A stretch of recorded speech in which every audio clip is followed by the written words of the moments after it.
Bagay na bagay po sa panahong maulan ang ulam na ito. May aapakin ka pa. Kahit po walang hipon ng ulam na ito, talagang hindi mo maiiwasang apak-apakin habang niluluto mo. Winner na winner sa lasa. Siguro po yung mas matipid at masustansya. Kung gulay ilalahok nyo pa. Konting mantika at pag mainit na damihan po natin ang bawang. Bawang lang po ito ha. Wala na pong sibuyas na katapat.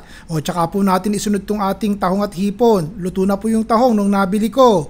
Oyster sauce po, timplahan natin. Ibang-iba po ang ulam na gagawin ko ngayon mga kaibigan. May pangpulutan pa. Sandali lang po itong sangkutsin, pamintang durog. Salin niyo po sa malukong at palamigin. Sibuyas na mura po. Lahukan niyo po ng 4 na kutsara ng cream cheese o kesong tinunaw sa gatas kung wala pong cream cheese. Pero dapat po'y malagkit at hindi malabnaw dahil yan po ang magiging pandikit natin.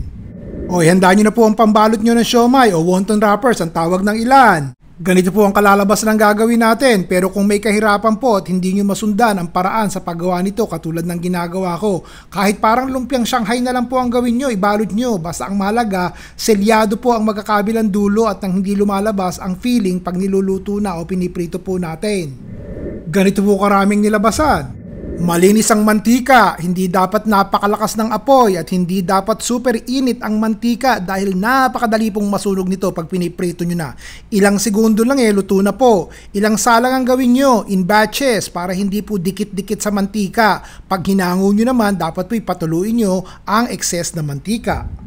Sa isang kaldero po, pagkain tayo ng 2 kutsarang mantika. O luya muna at may tahong, di po ba? O tsaka po natin sibuyas. Pag may tahong daw, dapat unahin ang luya. Nasanay na po tayo doon. O tsaka po bawang. Para magtitinula lang, ganun.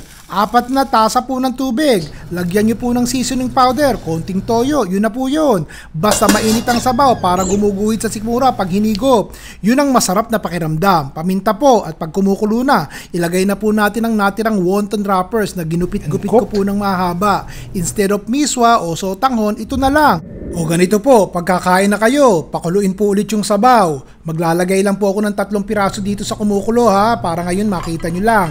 Dahil ito naman po ang harapin natin kung gusto nyo po ng apak-apakin o kaya'y pampulutan, isawsaw lang po sa tamis anghang na ketchup O narinig nyo yon? Ang lutong di ba? Basta kahit po walang hipon, walang giniling na baboy, pwede nang pangtawid ito lalo na po pag maulan. Masarap higupin po yan, lalong okay kung may malunggay. O ayos po ba? Nagustuhan nyo? O bukas po ulit ha? Ganyan din ang gagawin natin. Ang mga rikado'y simple. Pagdating sa bahay, pagluluto'y madalian lamang. Hindi po yung nanghuhulas kayo sa kusina at ang tagal-tagal. Basta magugustuhan nyo at ng buong pamilya nyo, yung po gagawin natin. Ayos! Ron Bilaro po.